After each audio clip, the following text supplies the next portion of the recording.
आपको यही लगता होगा ना कि कृषि लोन पे जो छूट मिलती है उसके चलते बैंक्स पे प्रभाव पड़ रहा है। आपको यही लगता होगा ना कि बैंक्स लोन तो दे रही है, रिकवर नहीं कर पा रही है, इसके चलते बैंक्स का प्राइवेटाइजेशन, निजीकरण करना एक सवाल खड़ा हो रहा है। न जाने कितने रीजंस होंगे, लेकिन मैं आपको सिलसिलेवार तरीके से आपको आखिर में ये समझाऊंगा कि प्राइवेटाइजेशन की बात क्यों उठ रही है। मैं आपको ये भी समझाना चाहता हूं कि जितना भी रीजंस मैंने आप सभी को बताया, ये तो महज 1 या 2% या कुछ भी हो, बहुत कम परसेंटेज में ये आंका जाएगा। लेकिन जो बड़ी बात है, जो शायद आप सुन के इस बात पे चौंकेंगे, वो ये है कि प्राइवेटाइजेशन का नौबत इसलिए उठ रहा है क्योंकि बड़े बड़े कॉरपोरेट लेवल पे जो बैंक्स लोन दे रही है उसका रिकवर नहीं हो पा रहा है। और उससे भी बड़ी बात यह है कि ये ऐसा नहीं है कि कॉरपोरेट्स डूब गए और उसके बाद उसका रिकवरी नहीं हो पाया। लेकिन दोस्तों, इसका रीजन आप सुनेंगे तो आपको यू विल बी स्टुपिफाइड, आप सरप्राइज हो जाएंगे। इसका रीजन यही कहा जाता है कि विलफुल डिफॉल्टर्स। विलफुल डिफॉल्टर्स का मतलब होता है कि वो उनके पास पैसा है लेकिन देना नहीं चाहते। और ये सबसे बड़ा मेजॉरिटी कारण बनता है कि बैंक्स पे हमेशा इन्फ्यूज़न की नौबत आती है।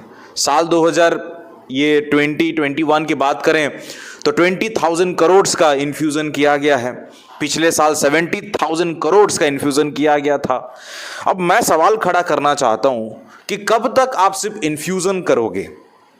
बैंक्स को स्ट्रेंथ देने वाला जो चीज़ होता है वो पैसा ही होता है। लेकिन आपको ये भी समझना पड़ेगा कि अगर जिसका मेजॉरिटी कारण यही है कि कॉरपोरेट लेवल पे जब बैंक्स वापसी नहीं कर पा रही है पैसा, तो क्यों हम प्राइवेटाइजेशन की बात करते हैं? क्यों उस पे एक रिफॉर्म नहीं कर सकते कि कॉरपोरेट लेवल पे जो बैंक्स लोन प्रोवाइड करती उस पे ऐसा कोई रिफॉर्मेशन नहीं आ सकता क्या? मतलब शायद आप लोग कंफ्यूज हो गए। मैं ये बोलना चाहता हूं कि आप ठीक है, इन्फ्यूजन कर रहे हैं, बैंक्स को आप स्ट्रेंथन कर रहे हैं, अच्छी बात है। लेकिन कॉरपोरेट लेवल पे जब डिफॉल्टर्स आ जाते हैं तो क्या आप कुछ ऐसा नियम, ऐसा कानून नहीं ला सकते क्या कि जिससे कॉरपोरेट लेवल पे आप रिकवर इजीली कर पाएं? सबसे बड़ा सवाल। और दूसरा सवाल ये है कि विलफुल होना इन द सेंस, और दूसरा चीज ये है कि जो लोन्स प्रोवाइड की जाती है वो ऐसा नहीं है कि कुछ आपने सुना होगा, बहुत मर्तबा आपने सुना होगा कि वो एक ब्रांड वैल्यू के नाम पे दी जाती है लोन। और ये जब तक ये ब्रांड वैल्यू का कंसेप्ट रहेगा तब तक शायद ऐसे ही चलता रहेगा। ये मेरा ओपिनियन है। मैं आपको कुछ डेटा बताना चाहता हूं। मेहुल चौकसी नीरव मोदी जो स्कैम हुआ था उसमें 12,000 से लेकर 13,000 करोड़ का नुकसान हुआ था बैंक्स को। जतिन मेहता का जो स्कैम हुआ था वो 7,000 करोड़ का एक नुकसान हुआ था।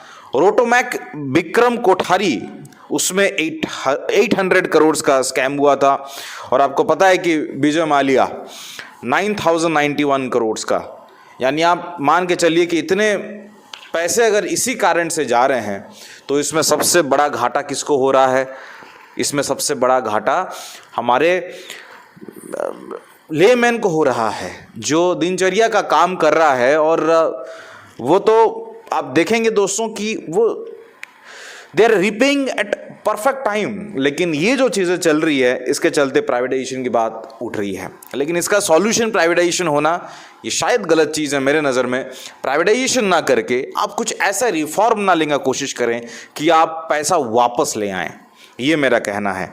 और इस पे प्रभाव क्या डलेगा? इस पे प्रभाव यही डलेगा दोस्तों कि जब नौकरी की बात आएगी तो फिर लोगों की जो है वो इच्छा वो ख़त्म हो जाएगी एक सरकारी नौकरी की तलाश में। क्योंकि बैंकिंग एग्ज़ाम्स एक बड़ा वाइटल प्ले करता है हमारे नौजवानों को नौकरी देने का। और आज तक तो सब कुछ बढ़िया चल रहा था और इस तरीके से बातें रही तो आगे चल के फिर लोग जो है इंटरेस्ट खोना स्टार्ट कर लेंगे। तो ये मेरा ओपिनियन है। बैंक्स प्राइवेटाइजेशन ना होके बैंक्स पे ऐसा कुछ रिफॉर्म्स होना चाहिए जिस पे लोन्स पे ज़्यादा खास तौर पे रिकवरी की बात किया जाए।